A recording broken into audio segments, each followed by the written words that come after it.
Good afternoon to all. Director Madam as well as Chief Guest Dr. Aparna. Just now ADG Horticulture has conveyed that he is very busy now and he has to be called by DG ICR. So Okay. he expressed his inability to join us today and he join some other day. So he has asked us to continue with the program. So director may continue with welcome address. So I request all the to mute the Others, please mute the yeah, mute audio. it. Others can mute it.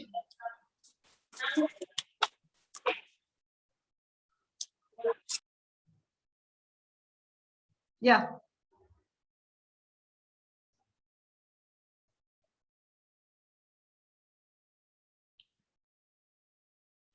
The most respected ADG, hope he will be joining now shortly.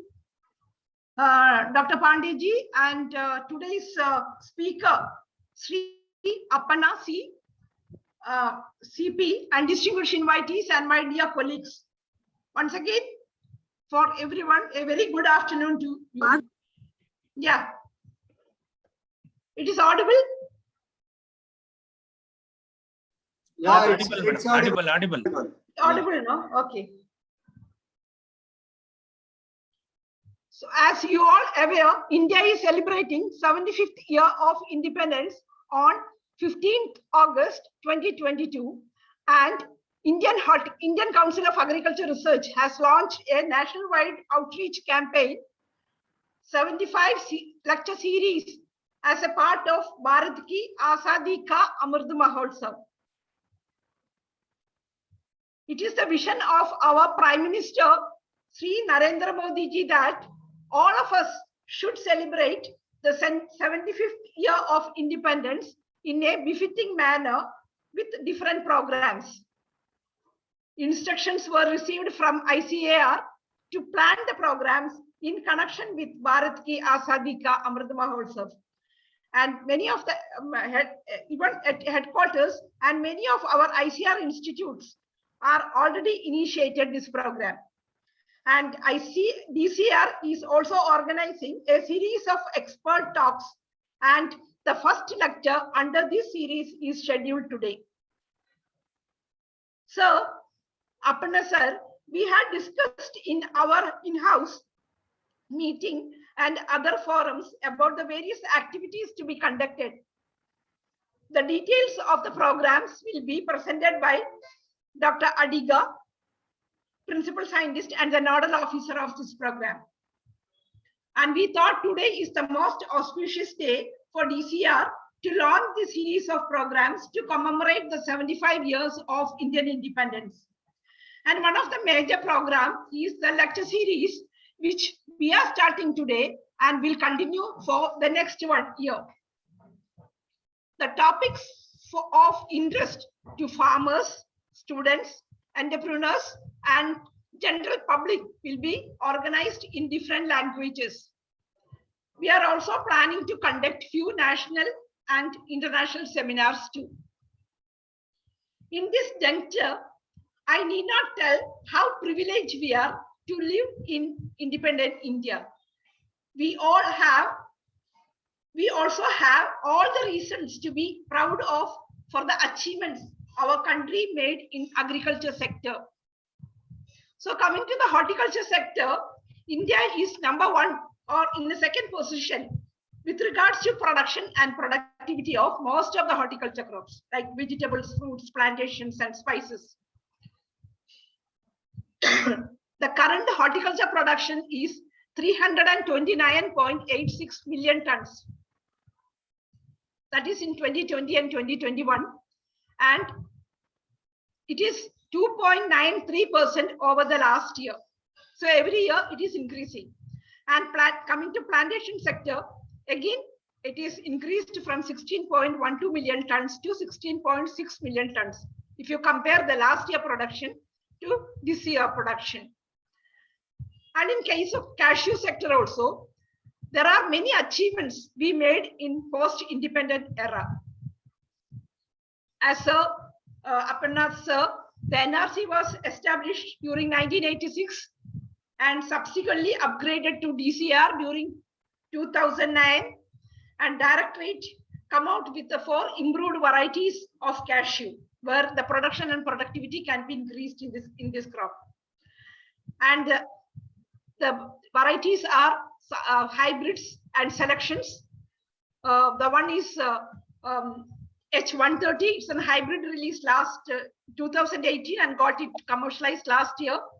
And NRC 492. It is named as Netravaman. It is a dwarf and highly suitable for high density planting.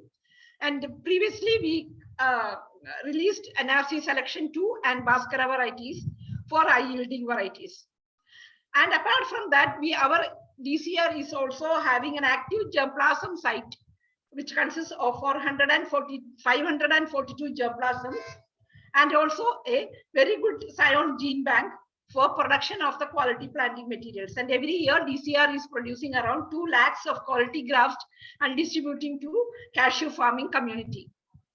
The institute is also standardized various technology like pruning, training of cashew, high and ultra density planting techniques, integrated nutrient management, water requirement, fertigation, drip irrigation, IPM, that is integrated pest management for the management of pest. Technologies were also developed for processing of cashew nuts and apples, and developed large number of value-added products from both the nuts as well as kernels as well as apples. And institute is also actively participating the SCSP, TSP and NEH program. And some of the impact of our technologies are, I must say that our varieties, high density planting of cashew has adopted more than 5,000 hectare areas, and our ultra high density has been practiced in 500 hectares.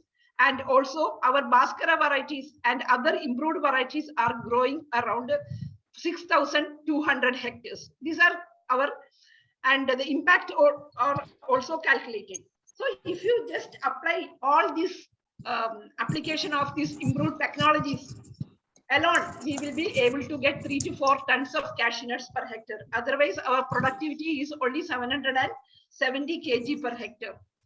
So there are, our productivity can be increased, and thereby we can reduce our import of cashew. So today, sir, on behalf of DCR staff, it is my pleasure to welcome you to the launching of the program Bharat Ki Azadi Ka Amrit Mahotsav. Today we are very much fortunate that we have with us Sri Appanna CP, former General Manager, Technical Plantation and Horticulture, and he is completed his graduation from University of Agriculture Sciences, Bangalore, and MSc in Horticulture, again from University of Agriculture Sciences, way back 1973 to 1976. Subsequently, he was working in NABARD in various capacities. And so he readily accepted our invitation and he will be the opening batsman for DCR lecture series on Bharat Ki Azadi Ka Amrit Mahotsav. Sir, I am very much thankful to you for making it convenient to deliver the first talk of commemorative lecture series. It is the pleasure and privilege to welcome you, sir.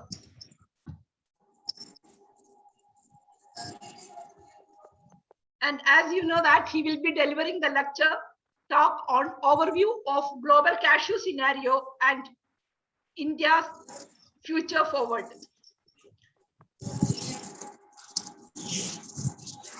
And I'm very happy to see that many of our DCR scientists and other scientists from CPCRA and our former directors also we are invited, like Dr. M.G. Bhatt, Dr. Saroj, the director of CAH, Bikaner, and our former principal scientist. They are also actively involved in DCR activities like Dr. Yadu Kumar and Dr. Sundar Raju. They are also attending. I welcome every one of you to the meeting and thank you for making it convenient to attend this meeting. And many farmers and entrepreneurs and students and officials of various departments and ICR Institute are also attending this program. So I welcome all distinguished invitees and my colleagues from DCR and all the staffs of DCR to this function. Thank you one and all. Thank you, madam. Yeah. Now I'll give a brief overview of the programs that we are going to conduct during the Azadi Ka Amrit Mahotsav 75 lecture series.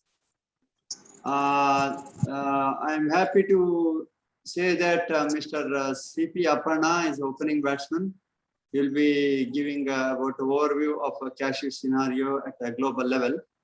And other programs will be on, most of the programs are concentrated on cashew only.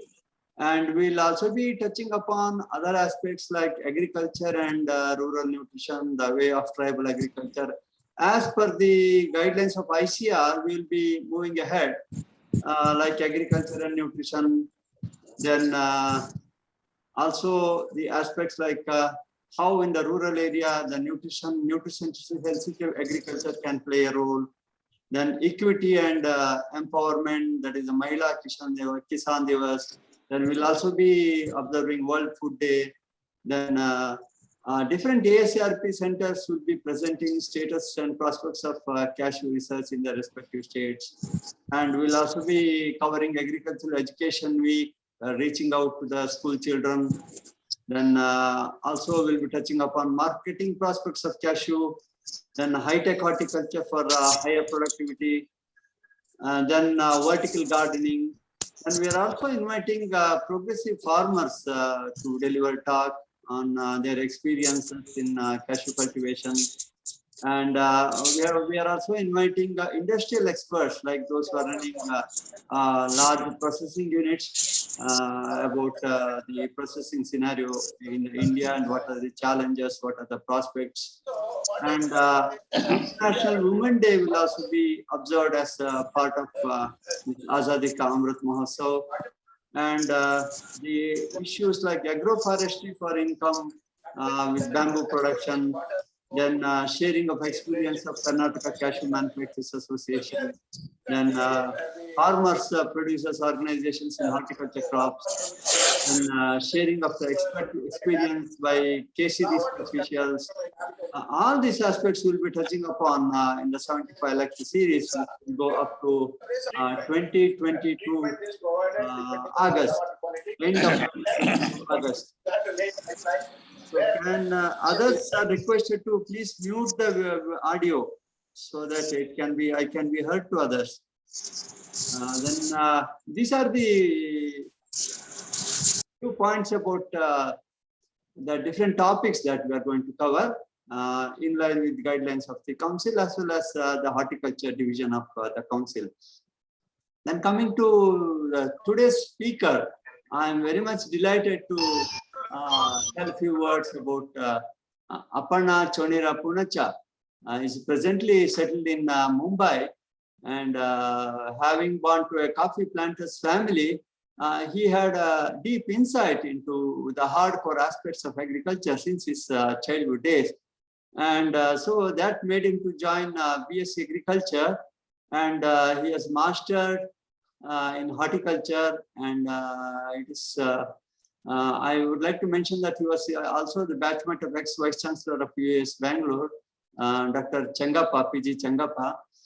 And with a brief stint at university, he moved to the banking sector.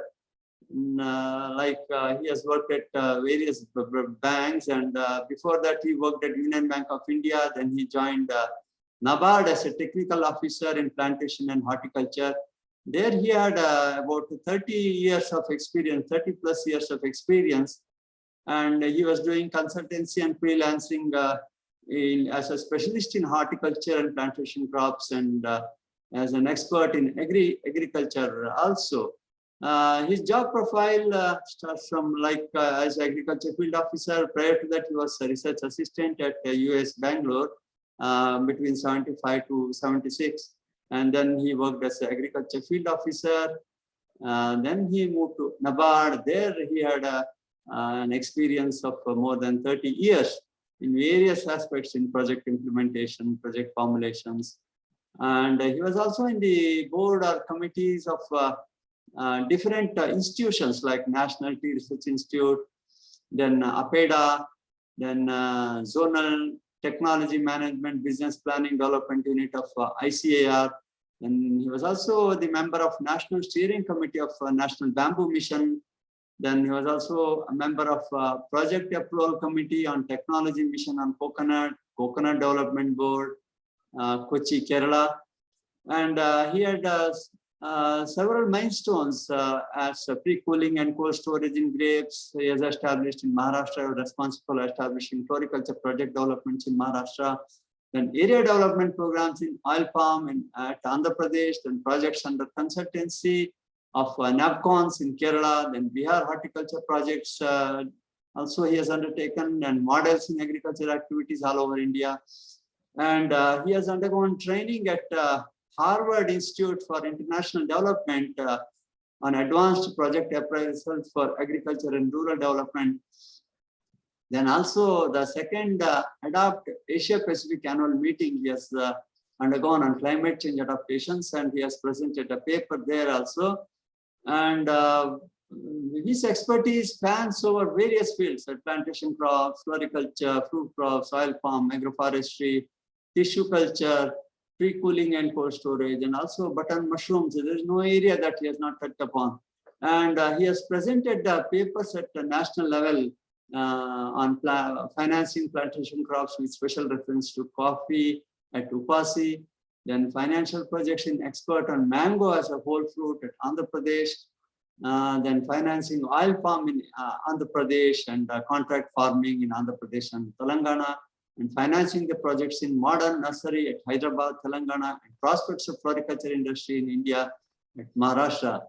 And he was associated with the externally aided projects of sponsored by World Bank for rubber in the states of Karnataka, Maharashtra, and Goa, and a World Bank aided project on sericulture in Karnataka, then World Bank aided National Seeds Project in Maharashtra and Andhra Pradesh. And he was also involved in faculty support programs for various agriculture universities, then institutes on tea, then food science division of Osmania University, and various universities. Then consultancy assignments, a lot of consultancy assignments he has undertaken on employment generation concepts and high-tech nursery concept, multiple chamber cold storage, then inland tax and presentations. He has delivered several talks under that category, and he is also has got a lot of exposure in other countries. He visited many countries as an expert in plantation crops, and also right now he's very actively involved in. Recently, he was also instrumental in getting a project for KCDC from RKVY. The project on cashew development worth several crores. And he has also got association with several NGOs and trustees from various parts of India. And he has also visited commercial cashew plantation in Madagascar as a cashew expert, wherein he has established a model cashew orchard in about 500 hectares. And for KCDC plantation, as I have told earlier, recently he was responsible for getting a lot of funding for KCDC. And words are not sufficient. Words are not sufficient to tell about, I mean, fully cover his accomplishments. Anyway, I will be stopping here, and I will not come as a barrier between the audience and Mr. C.P. Aparna, and for a wonderful talk on global scenario of cashew. So thank you, sir, and it's my privilege as well as the pleasure of DCR in welcoming you to deliver a talk as an opener for this Azadi Ka Amrit Mahotsav program, the first series of webinar. Thank you, sir. Thank you, Dr. Adiga. Yes, sir. And I also welcome our Subhash Rai, our IMC member. Thank He has you. also joined. I welcome you, sir. Yes. Thank you, madam. Oh, may I request Mr. Aparna Yeah. to deliver the talk?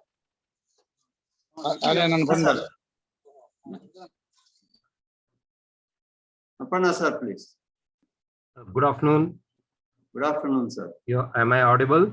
Yeah, very much, sir. You're audible. Thank you. Visible too. Good afternoon, one and all. I'm glad to be associated with Bharat Ka Amrit Mahotsav event, especially an initiative in agriculture being taken up by ICAR in coordination with the DCR, one of the, what do you call it, premier institutes in the country. Good beginning, good start. Especially team ICAR, thank you very much for them, and team DCR headed by Dr. Anita and Dr. Adiga, Mr. Mohan, Dr. Mohan, and Dr. Ashwati, and especially welcome to Mr. Subhash, my farmer friend, and all other participants who are eagerly waiting, because as all they have said, I am the opening batsman, so I have come down with a helmet so that the fast bowling aspects have to be dealt with comfortably. Yes. Good afternoon once again. Is the screen visible? Screen is Yeah, not you are visible. Screen is not visible. Okay, I think you have to share the screen, sir. I will share it now. Yes. Yes.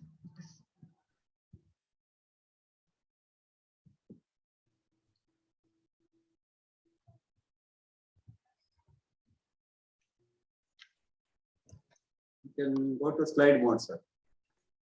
Okay. Yes, sir. Yes, sir. Perfect. Yes, sir. Okay. Good afternoon once again.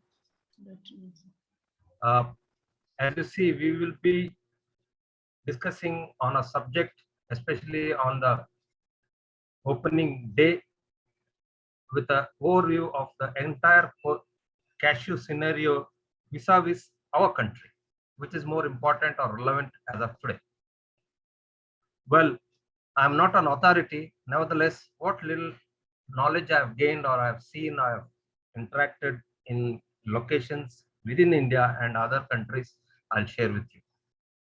It is not total, but at the same time, it is contributory. Look at it, we still continue to be at top 2 in our production level. So here is one aspect. Many of us are threatened by countries like Vietnam and other countries, but look at it, we are quite ahead, and to come back to our level, they will definitely take some time, especially in country like Vietnam competes with us, but they don't have that much of land as we have. especially in expansion programs. So let us be comfortable. I've worked in a couple of African countries. So I will share my experiences of those countries, and I've worked extensively on cashew. So I will share my experience in those countries with you with my point of view. See, we have already taken up an area of nearly 600 hectares in Madagascar, all of cashew. We screened initially about 164 varieties. We out of which we chose about 21 varieties. Surprisingly, none of them involve any Indian variety. Most popular ones and high yielding ones were chosen. Amongst them were all Mozambique varieties. We have gone ahead planting the entire area with 565 hectares plus another 170 hectares last year before last. So we are reaching around 800 hectares. I'm still associated with them. So one of the major observation was that it's surprising, the area, soil, everything was good, but the trees were not yielding to the expectation or yield level for which it was screened and established. Later on, we found out that there was a gentle shaking of the trees due to the proximity to the seaside and sea breeze. So it was shaking the entire orchard trees, thereby making it not very comfortable in its growing situations. Now we have planted windbreaks. This is a lesson to be learned by all of us. So we have planted windbreaks all over the area, cultivated area. We are getting positive results thereafter. The plantations have started. We have started this exercise way back in 1998-99. The plantations have already been established. It has started yielding. We also put up a small unit for processing the raw cashew nuts. Out of about 700 hectares planted, we found that nearly 200 hectares are not yielding well or not up to the mark. So we went ahead by massive top working of the entire area. As you see, we did it literally over a period of 6 months, but we have done this exercise, thereby covering nearly 170 hectares of area. It was a massive, one of the only event I could see in any part of the world, having such a large area being brought under top working. But we have successfully completed this exercise. We have good growth on this. On the right side, you can see we have a good growth observed in the field after top working. In fact, the workers there became so they gained expertise in such a short period. Their pace and speed was commendable. Otherwise, we had planned this for 1 year. They have completed the task in 6 months. As you see, this is the area where we have planted the entire area.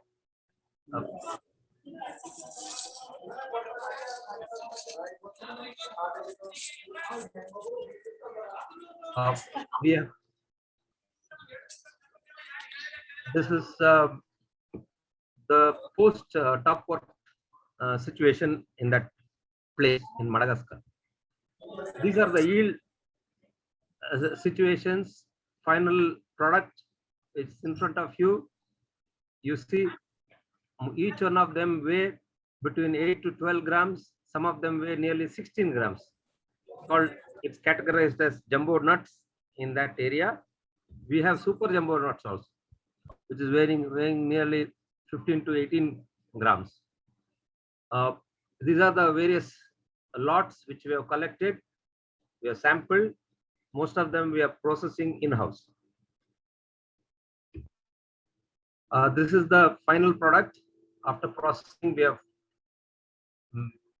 kept it for sale. We have received within Madagascar good response for purchase of these products. In fact, we have run out of stock. Now I move over to another country, Mali. I was associated with a company called MAC, which is Malian Cashew Corporation. They not only deal with cashew RCN, they also deal with gum arabic and sesame. But they do undertake grading of cashew, RCN I'm talking about, which is very important because here what we receive in from most of the countries, from especially African origin, we get most of them are ungraded or not fully dried situation. Whereas here in Malian Cashew Corporation, they have undertaken that exercise comfortably. They cover all these countries from Mali, Senegal, Gambia, Guinea, Ivory Coast, Ghana, Benin. Their methodology is simple. They directly go to farm. From farm, it comes to corporation, and then straight away to the processing place, whether it's in India, elsewhere. So they have sort of avoided the slabs or tires which unnecessarily add on to the entire cost of the product, the RCN I'm talking about. So this is a shortcut method which they have deployed. They are successful. Right now they have started marketing the RCN in Maharashtra. This is one of the in-house drying exercise, which is something nice to see. It's being done, as you see.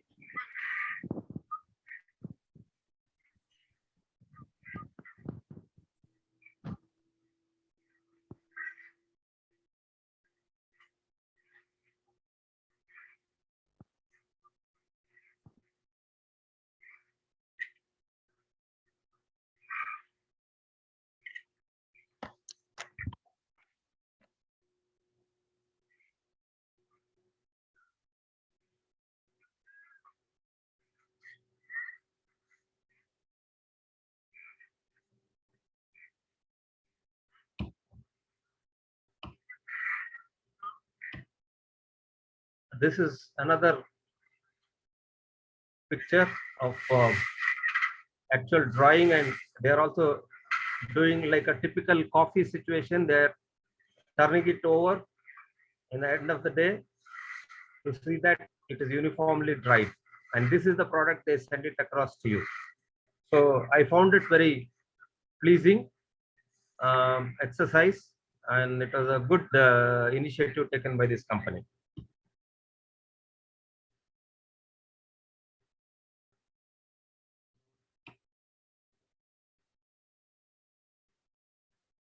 Is the screen visible? Yeah, screen is visible, but it's not moving. I think the video has ended. Okay. Yeah.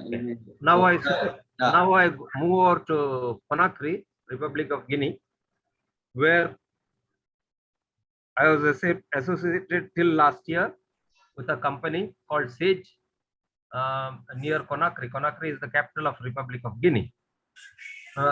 The entire area is 2,100 plus hectares, in which we have taken up border planting of cashew equivalent to nearly 400 hectares. This is the methodology. We have between the two fencing poles, we have planted them and maintaining a distance of 20 feet. And again, in between these two plants, we have interspersed them with some ornamental flowering hedge also. Well, not seen Vietnam, but two slides of Vietnam courtesy Cashew Info I would like to share with you. As you see, it also follows a typical import and export situation as of India. Nothing different. On the left top, you see a product of theirs, popular product, which is normally marketed by them. It is popular in entire Southeast Asia. As I told you, the import and export situation pattern is almost typical to India.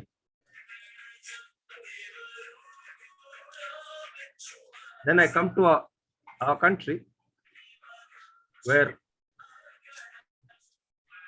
we have nearly 77.9 lakh tons of production, raw cashew, spread over approximately 1035,000 hectares.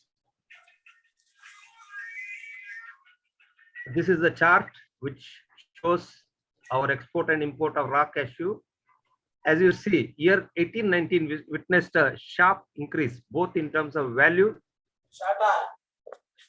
of raw cashew nut import, whereas in other years it has remained steady. Well, this 18-19 period also reflected a hike of price locally also. As you go to the next slide, you will understand. Locally also the scenery was similar.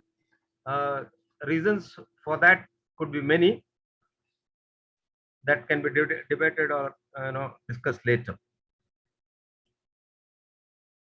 What we require, presently we have 850 to 885 kg hectare productivity. We have to step up that, because our requirement of 15 to 16 lakh tons, when it goes up eventually by 2030 or 40, we would require a huge quantity of RCN.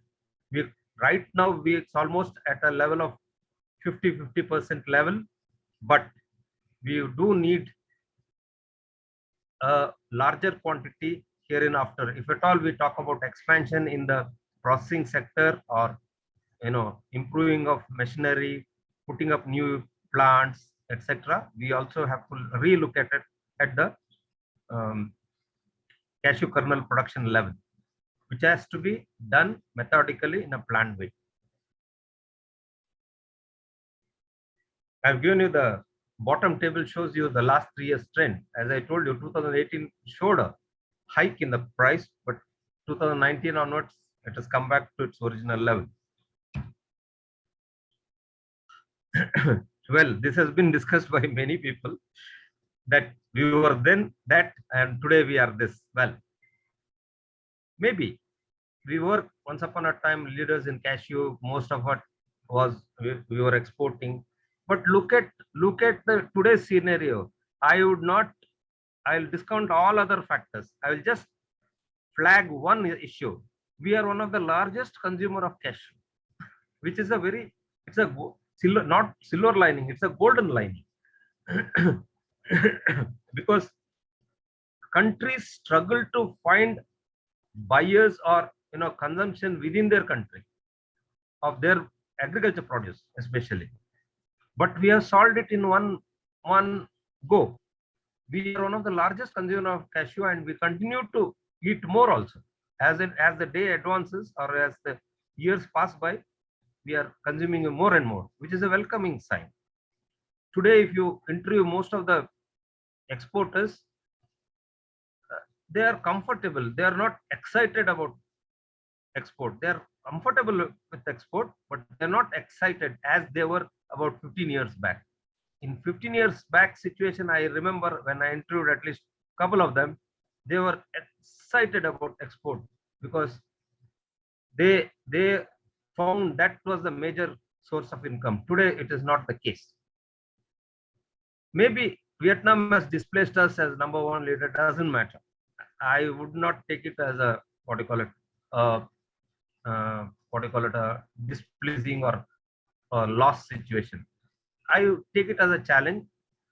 #1 to 4 position is always interchangeable, so we can definitely come back to our #1 position if with all our approaches in place. See, look at the other side, brighter side of cashew. Most of our people engaged in this activity are small and marginal farmers. We are not dealing with 10 acres, 100 acres, 1,000 acres people.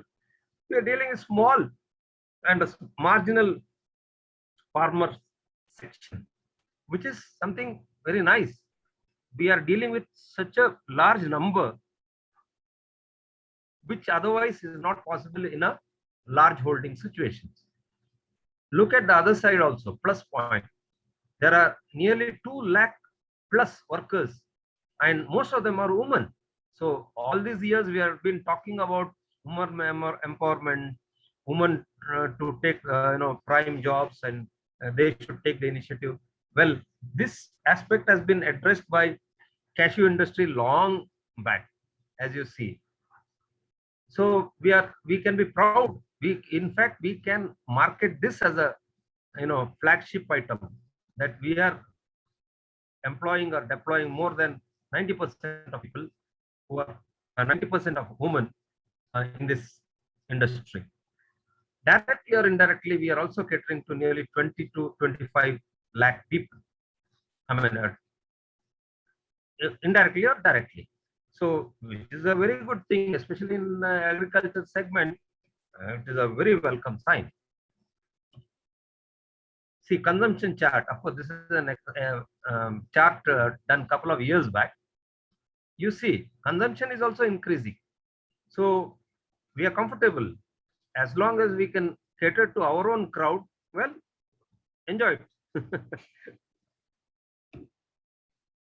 Okay. Now I come back to what we are talking about, so-called comparison of our country with other countries.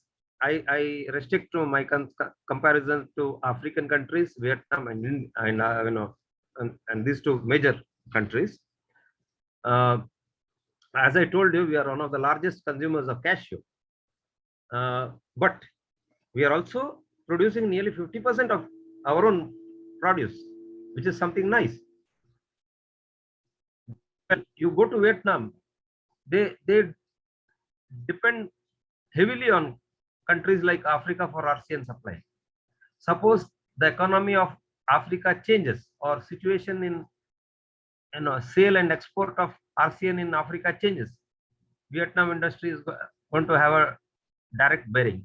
Whereas in our case, it is not the situation. We are still comfortable with 50% production level.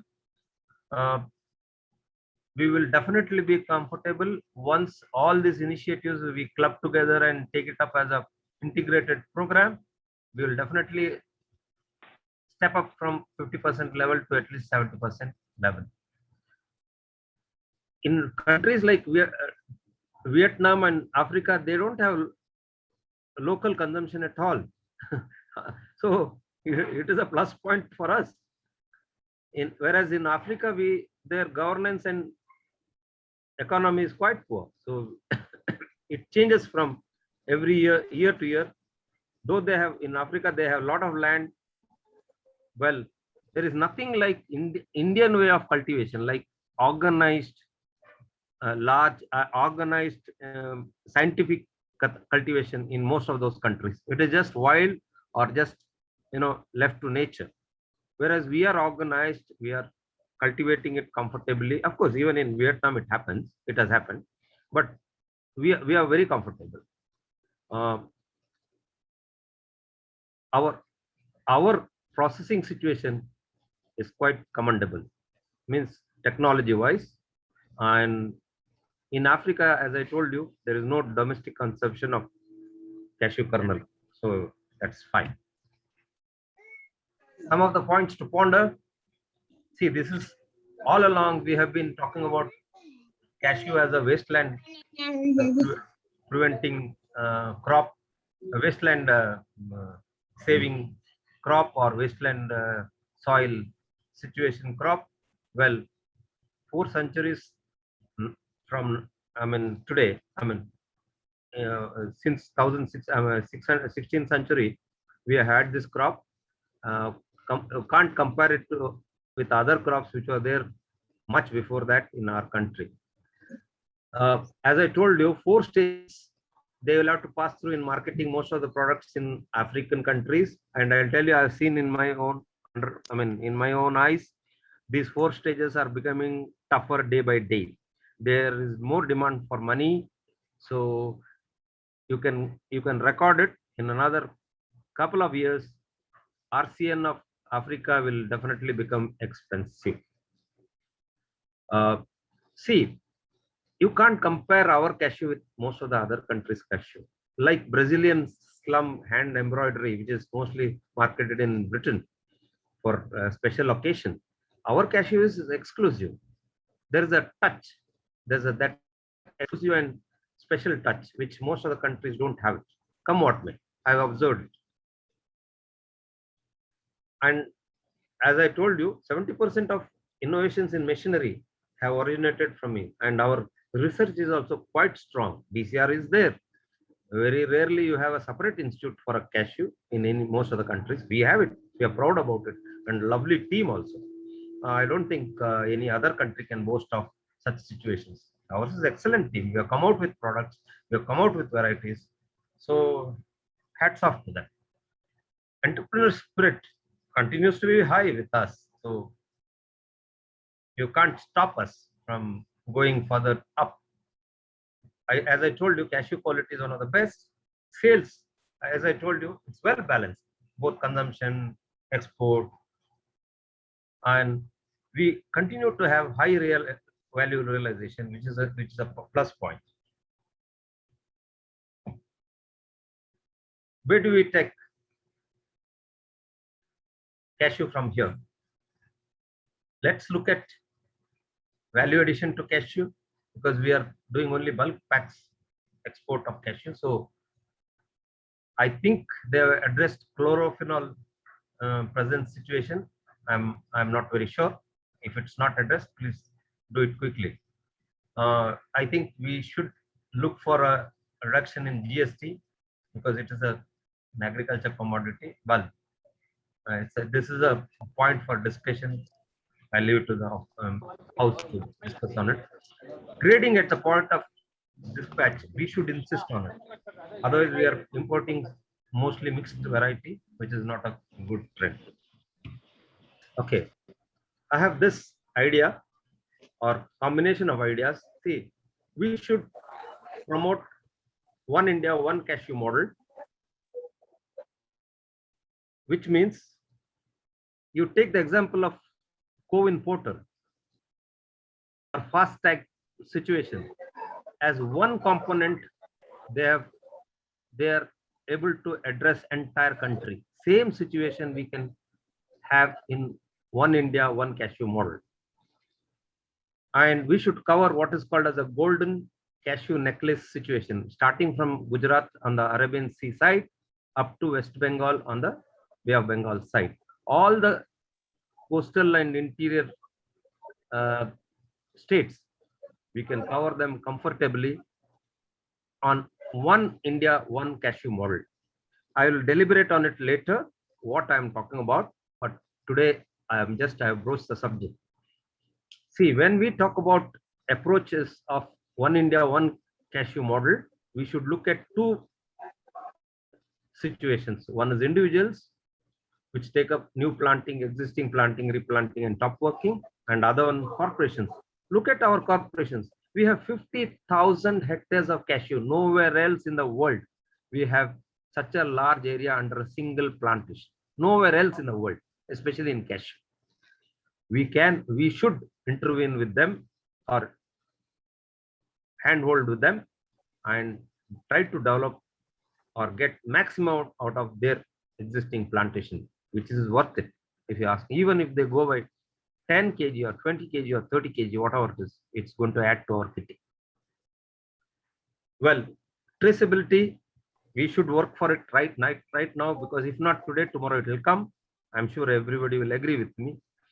We have to do a hand-holding, especially in post-harvest aspects, for which I'm suggesting an idea of cashew exchange. My model for cashew exchange is ready.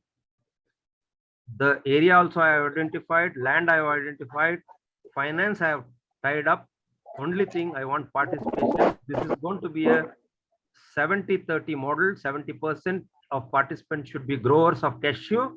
They can be growers of other crops also. It's not that it's limited only to cashew growers, but they should be growers. And 30% of other people, but not more than 5% of each industry or segment holding share. Well, costings, I have given a costing of nearly 800 lakhs. And this is just a glimpse of it. If farmer organization can come up to start with in Karnataka, well, we can work on it. I can guide them. I will not occupy any position. Let me be very clear to you. I'll guide them, and I'll be very comfortable if it can see light of the day in years to come. Thank you.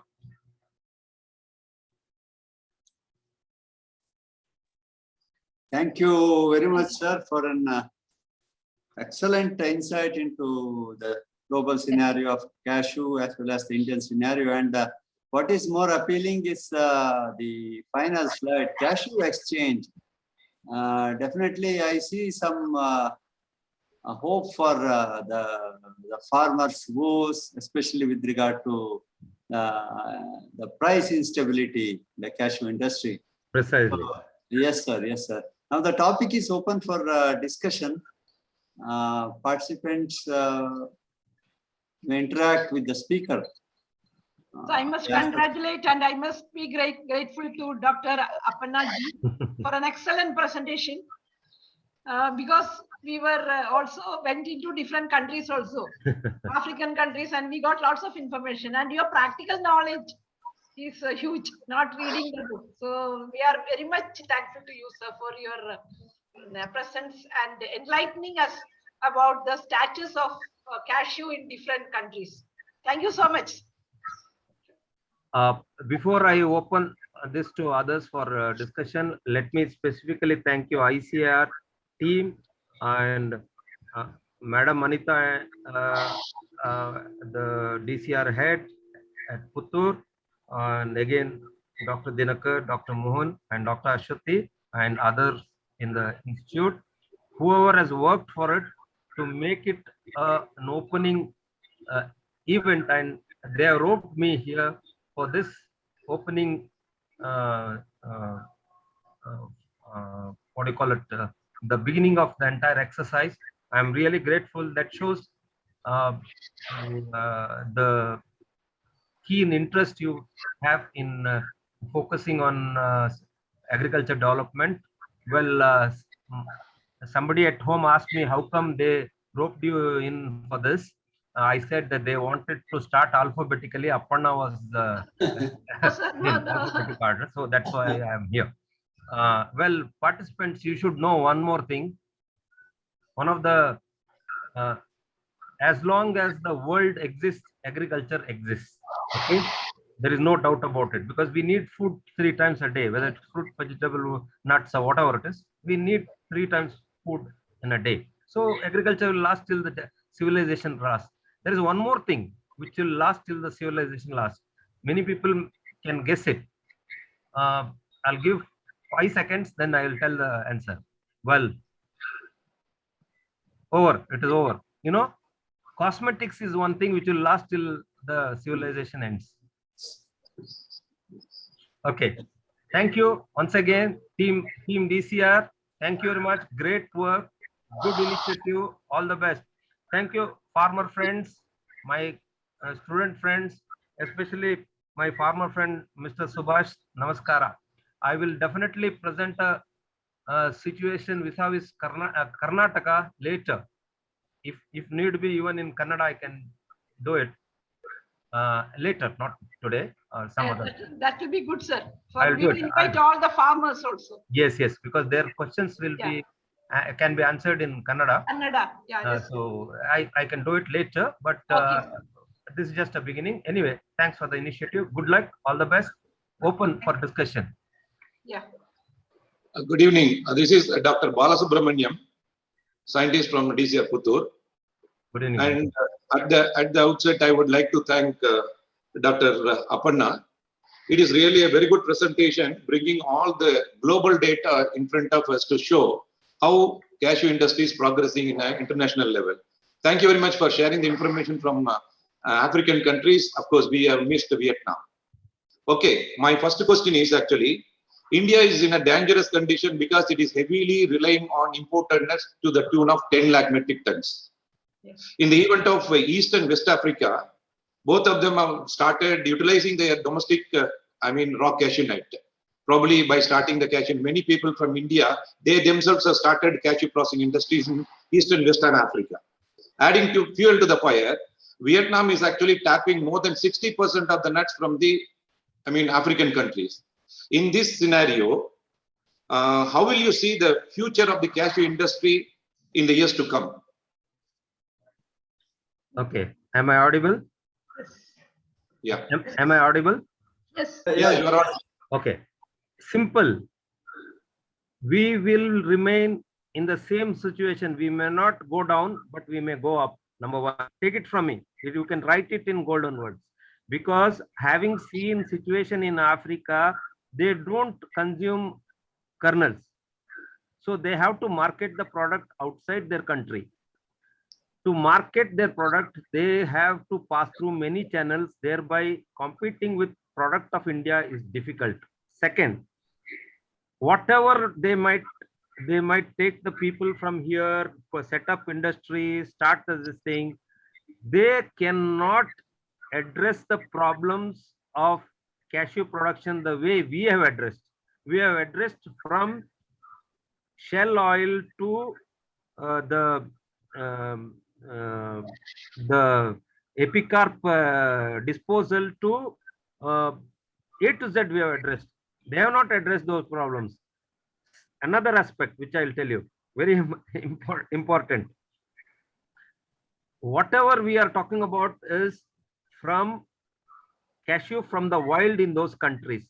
They are not talking about cultivated cashew. They don't have that kind of situation. And as I told you, the barrier in marketing is day by day becoming expensive. I've seen with my own eyes what I saw 7 years back and what I saw last year are two different things. They are double. Today, for example, what it was 7 years back is double the field price today in one of those locations. So it will, over a period of time, collection also will become expensive and they will not be able to export. So it is advantage India. Another aspect, forget about it. India is the only country which can process so much of quantity. Plus, India is the only country which has 50 to 60% of production level of cashew. No other country. Africa may have, but they are not processing entire produce. Minuscule. By the time they can reach to Indian level, well, I think you and me can be smiling comfortably. Sir, yes, it is true. Yes, it is true. In fact, I just given 2 points. One is actually when processing facility developed in an African country, we may not get the raw cashew nut. You have addressed saying that they are not competent enough to, cross over Indian processing. That's true. But what is happening at present? Most of the nuts are actually imported by Vietnam. Out of 100%, whatever you say, 60% of the total nuts produced in African country goes to Vietnam. Their total processing 16.59 lakh metric tons, whereas Indian cashew processing system is 16.39 lakh metric tons. It is just below that one. Hardly a decade before the Vietnam started, just they have crossed it. And their mechanization, of course, it is actually, we cannot compare with that one. Mechanization originated from Vietnam. Of course, when I looked at the patent and other information, I could get information. It is not Vietnam, India, or any other country they come into mechanization. It is the China who developed all the machines. And that is passed on to Vietnam and they are progressing well. Slowly, gradually, now it is entering into India. Well, okay. Thank you very much for the first question. Next one. I would like to react only one line to this. Okay. Dr. Balasubramaniam, look at one in entire exercise. We are the largest consumers of cashew. Forget about export. Just forget about export. We are the largest consumers of cashew, which no other country is right now there. Vietnam is not consuming. Africa is not consuming. So where is the threat? There is no threat. In fact, if we are not able to export, we will consume. No. Yes, We sir, let it us is be true. comfortable with that. In Yeah, I Vietnam, agree with you. I agree. look at tea. About 30 years back, we were the largest exporters of tea. Today, we are the largest consumers of tea. Same thing is happening to cashew. Take it from me. So let's see that. Okay. One more question for you. Shall I just ask Oh, you? thank you. Okay. That can you just compare the success of large scale industry in urban area and the small scale cashew nut processing in the production catchment in India? Which one is actually really a profitable one? Because it has to, I mean, go in support of MSME to be, I mean, started as a startup units in Hello? like in the cashew system. Hello? Hello, are you able to hear me? Go ahead. Yeah. I think he didn't hear you properly. There was some. Yeah. Let me repeat the question. Can you just compare the success of cashew processing system started in urban area and small scale cashew processing system started in a production catchment? Which one is a profitable one? Which will support MSME to be started in this country? See, urban area, basically, you ask me, is mobile approach to processing. It is okay as long as there is price control of wages, because in urban area they have choice of activity to jump on. So this is going to be a threat in most of the units in urban area. If not cashew industry, it is like a tea and potato situation in Uti. if potato is giving more subsidy, potato situation, they'll start the cultivation in potato. And if tea is giving more subsidy, they'll jump to tea. So same thing will happen in urban situations, where if the activity is paying well, they'll continue with it. Otherwise, they'll switch over to something which is paying them more. So thereby, it is better to establish all these activities in rural area, because we have large number of unemployed people in the rural area only. This is my prescription. Well, this is not an advisory, but this is my prescription, because urban area, once you give them choice, well, you will have a lot of problems. Plus, disposal of things after removal of kernel is going to be a problem in urban locations, especially cashew shell liquid, then the outer covering, etc. We'll have to make sure these things, and pollution control, these things will have to be addressed before. So it is going to be a tough challenge for most of the people trying to establish these units in urban area. Okay. So if I am permitted, I would like to ask another last question. Go ahead. Okay. So you have mentioned in future strategy, grading at a point of dispatch. Does it mean that whenever it is actually imported from African countries, it needs to be graded? Am I right? Yes. We should insist on it. Okay, right. That's right. But Otherwise, Dr. Balasubramanian, we are just closing our eyes and buying the product, which is not correct. This is my observation to you. That's all. yeah, it is true. But you just look at the demand and supply situation. Demand is more, supply is less. So if somebody is not buying, another third person will take it. That is the scenario. But what my question is, when we look at the grading, what are the parameters that we should look into as a quality of raw cashew nut? Is it OT or outturn, nut count NC, or moisture content, or put together all the three in what proportion? You cannot prescribe all this at that point of delivery. It is out of question. I am just going by superficial grading, like grade it from size situation, and if possible, insist on well-dried nuts. That's all. Rest of the things you can't grade or prescribe. Like you said, if you insist more on these kind of aspects, they will sell it to somebody else. Okay. But I still feel you should grade it size-wise, and you should import nuts. I saw not last year, I think year before last, Mozambique nuts which arrived in Mangalore were all wet, if I am not mistaken. You can't have that kind of situation. Most of it was wet. Am I correct? Yeah, it is actually Tanzanian nuts. Sorry, Tanzania, not Mozambique. Sorry, Tanzanian. So They is actually $2,300 per. yeah. So imagine we just because this is called as is a sort of dumping, not correct, no, for us.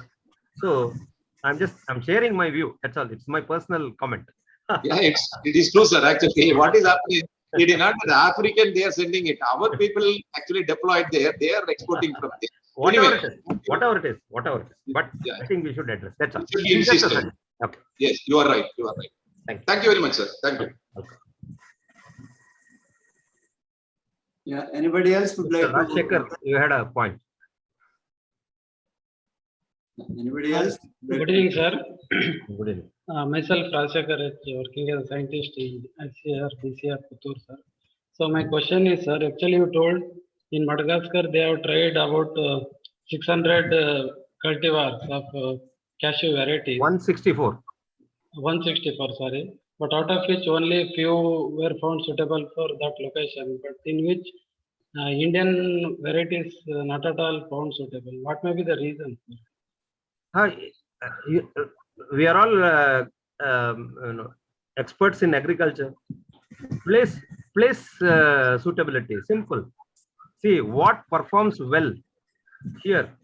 For example, Alfonso mango on Kudal or hello, Alfonso mango in Ratnagiri belt. Same Alfonso mango, you put it in say the east coast side. Well, the taste and situation is different. So agriculture is better explained. It is only because of location. Yeah, not location. the- Yeah. Okay. The phenotypical situation and genotypical situation is same. There is no change in it. Cashew is cashew, Yes. and the tree is bearing like any other tree all over the world. But it is the place, dominance or place situation which is more expressive there. This is my observation, and we have seen it for 20 years. I think it's fairly good observation. That much difference will be there. That is also Indian Ocean island, no, Madagascar. But it is there, madam. If you ask me, the number of nuts per tree is less, but the size of nuts is double or even 2.5 times, which is something nice.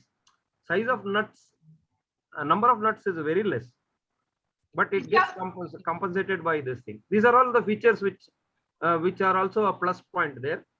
So they need not have to deal with quantity; they can deal with quality, no, which is nice. Okay.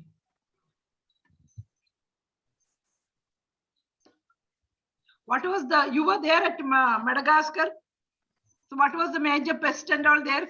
Same tea mosquito and mosquito, not much of tea mosquito, actually, if you ask me. okay. But there were problems of thrips, if I'm not mistaken. It was there. Yeah. Thrips was there. But not what do you call it? Damaging or threatening level. It's okay.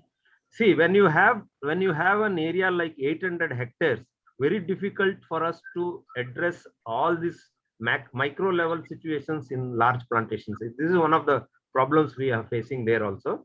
See, for example, intercultivation. Yeah. Intercultivation. I think I will go back to the slide quickly, and I'll show you one. Because I did make a what do you call it? See.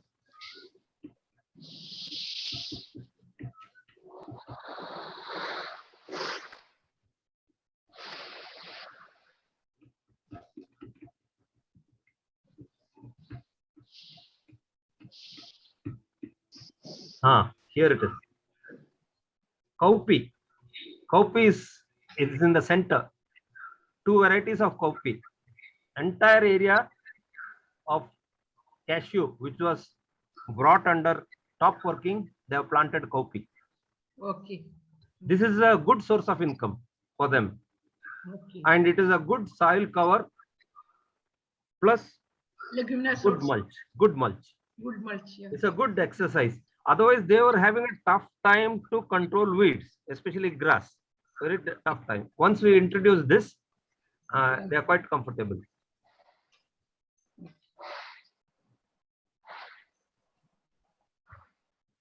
About any disease? Uh, you have observed? that especially we have mold, actually mold situation Yeah, actually. yeah, that is Black mold, black color, blackening. Not black, it is I think shooting mold. Africa has a powdery mildew, right? Where the- powdery mildew, Yes, correct, powdery mildew. Yeah.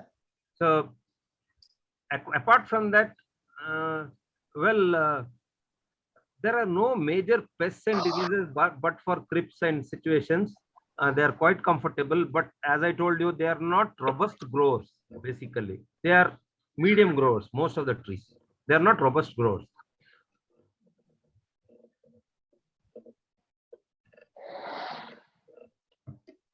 Sir, I have one question. Good. Sir, in African countries, did you see any dwarf and high yielding varieties? Because I am a cashew breeder. So I would be interested in dwarf and high yielding hybrids.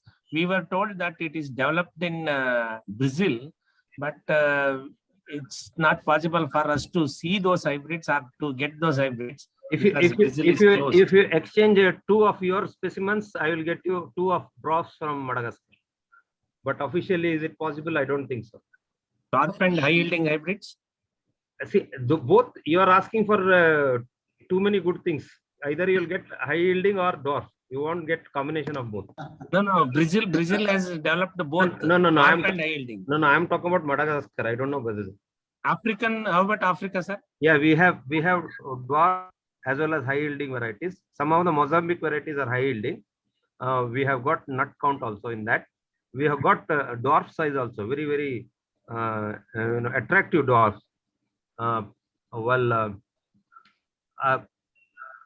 Those are what do you call it?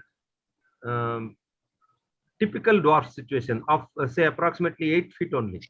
But number of nuts very low. Brazil has not given to them also, I guess. We have a policy of not exchanging, no, so it's difficult for us.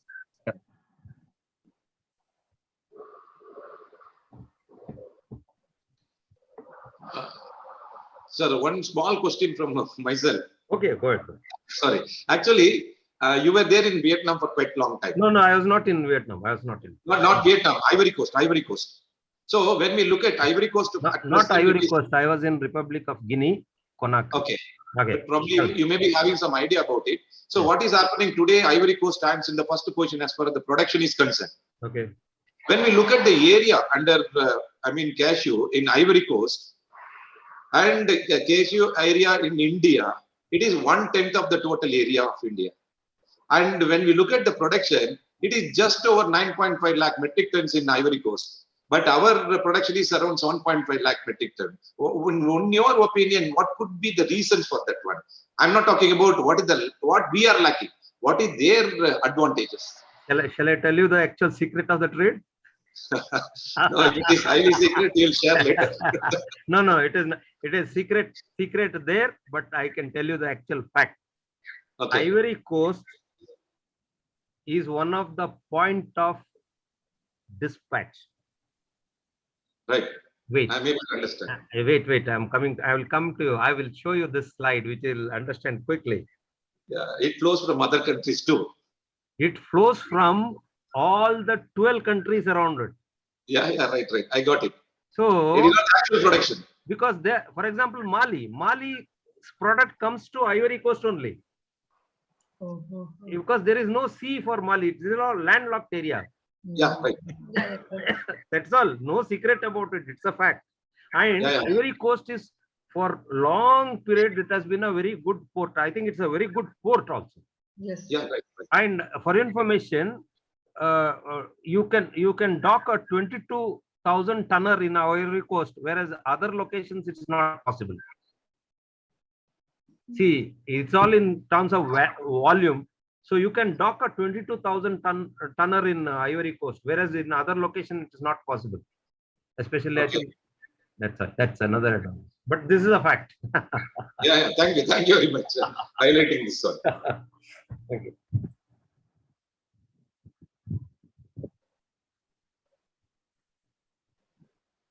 Dr. Adiga. Yeah, if there are no other queries from the participants, I would like to request Dr. Mohan to propose a vote of thanks. Thank you, Aparna ji, for a nice presentation, nice interaction. We are really enriched by your experience, especially with respect to cashew trade. What's the secret in that? How Ivory Coast is the leader. All these things you have enlightened the audience. Thank you so much, sir. Now I request Dr. Mohan. One more thing, immediately after the COVID, we'll be inviting you to visit our institute also, sir. I already visited it about near a year and a half back. Okay. Yeah, because you had just built a new auditorium. Oh, okay. At that time I visited. Lovely institute you have, beautiful. Your exercises in high density is commendable. Take it from me. And you are one of the few institutes who have come out with varieties for public or commercial establishment.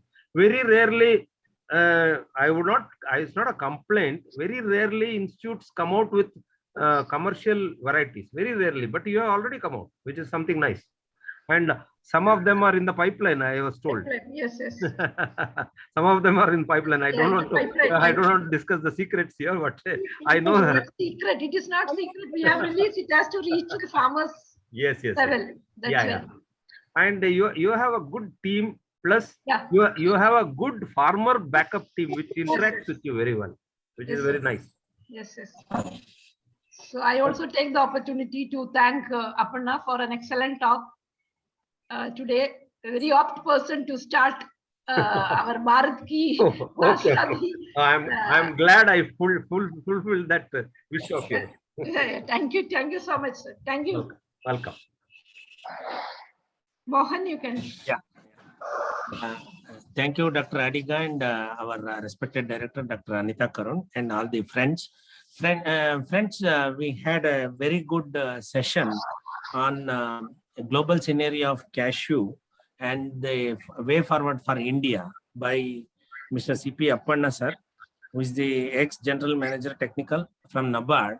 You can see the vast experience that was reflected in his presentation, and he has presented his experiences from Madagascar, Mali, Guinea, Vietnam, and also he has given the way forward for India. Especially what was striking was he has given the idea of cashew golden necklace and also cashew exchange.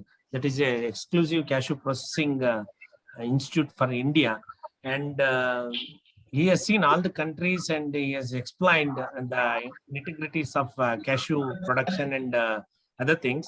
And we should be proud of India, as he was telling, because he has compared India with other countries. And we should be proud of our cashew Indian sector, and we have done commendable job as reflected by his talk. And I profusely thank Mr. C.P. Aparna, very senior person, sir, for devoting your time to come over the online platform and present before us the scenario of cashew in at the global level. Thank you so much on behalf of the institute and also on my personal behalf. We profusely thank you, sir. And I also would like to thank our DDG and also ADGs and also Dr. Manish Das. He was there in the online meeting for supporting us in all the activities, including this Azadi Ka Amrit Mahotsav program that we have started today. And I also would like to place my regards to Dr. Anita Karun, who has been supporting us in all the endeavors that we are doing in our institute. And I would like to thank Mr. Kadamajalo Subhash Rai, who is our IMC member and also a very progressive cashew farmer. Thank you. Who is with us today, and he has heard the talk. And I guess we all have our own roles to play and take the cashew sector forward. And I take this opportunity to thank Mr. Kadamajalo Subhash Rai, very senior cashew farmer who is Okay, with thank you, us. sir. And Thank you. I also would like to thank Dr. Adiga, who is the chairman of this Azadi Ka Amrit Mahotsav program, for we ourselves, including Dr. Ashwati, we have chalked out this program and got the approval from Dr. Anita Karun. And I thank Dr. Adiga on my own personal behalf. Thank you. And I thank all the participants, and I saw some of the participants. I guess one participant from Africa, I guess. And there were some participants from Africa also. I thank all the participants in India and other places of the globe who have participated in this program. I thank everyone for their presence in the online meeting. Thank you so much. Thank you, Mohan, also. Thank you, Mohan. Thank you. Thank you. Thank you, sir. everyone. Aparna, sir. Thank you. Sir, can we have some resourceful person's contact number? Like, for example, if we want to communicate regarding any pest and disease or agronomical practices of cashew nut, if we are in need, like if we want to communicate with them, can we have these contacts in the chat box, or if you can give, then I can note it now. Yeah, you are from which area? I'm from Karnataka, Davangere. Okay. You can visit our website. Every contact details are available, and What also is you the can website, sir? you can Google Directorate of Cashew Research Puttur, or you can download Cashew India app from the Google Play Store. That has got Okay. all the details, including contacts. Okay, sir. Okay, sir. Thank you. Okay, thank you. Thank you all. Thank you all Thank you all. We can, yeah. for the participation. Thank you, we can madam. conclude it. Thank you. Yeah. We can conclude now. Yes. We will end the meeting. Thank you, Dr. thank you. Adiga? Thank you. Thank you. Thank you, Subhash Shaikar. ನಮಸ್ತೆ ಅಡಿಗರೆ. Namaste. Thank you. Mohan ರೇ ನಮಸ್ಕಾರ ನಮಸ್ಕಾರ madam ನಮಸ್ತೆ Namaste, namaste, sir. Namaste. Madam ನಮಸ್ತೆ ಬನ್ನಿ ನಮ್ಮೂರಿಗೆ ನಮ್ಮ ಜಮೀನೆಲ್ಲ ಬರ್ತೀವಿ ನಾವ್ ಬರ್ತೀವಿ. Okay okay thank you Subhash ಅವರೇ ನಮಸ್ಕಾರ. Thank you very much. ನಮಸ್ತೆ ಹಾ Okay. Okay, sir. Okay. Sir ನಿಮ್ ನಂಬರ್ ಹೇಳಿ ಸರ್. ನಂದ ಹಾ ಸರ್, ಸುಭಾಷ್ ಸರ್. ಸುಭಾಷ್ ಯಾರ್ ನಂಬರ್ ಬೇಕು ನಿಮ್ಗೆ? Subhash Shaikar. ಹಾ ಸರ್, ಚಾಟ್ ಬಾಕ್ಸ್ ಅಲ್ಲಿ ಮೆಸೇಜ್ ಮಾಡ್ತಾರೆ ತಾಳಿ. ಸರಿ ಸರ್. 944 ಹಾ 944 910 910 6931. 6931. Thank you, sir. Okay, thank you. Thank you. Aparna sir, thank you. Adiga Bye-bye. ಸಾಹೇಬ್ರೆ ನಮಸ್ಕಾರ. Namaste. Thank you very much Bye-bye. for the initiative. All the best. Good luck. Keep in touch with opening batsman ಹಾಕಿ ಒಳ್ಳೆ bowling. Sir, century ಬರ್ಸಿದ್ರಿ. ಇಲ್ಲ Thank you. I have held the wicket, which is important. Thank you very much. Okay. Okay, sir. Bye-bye. Thank you very much. ಅಡಿಗ್ರೆ end ಮಾಡ್ಲಾ meeting? Yeah. You can leave it. Yeah.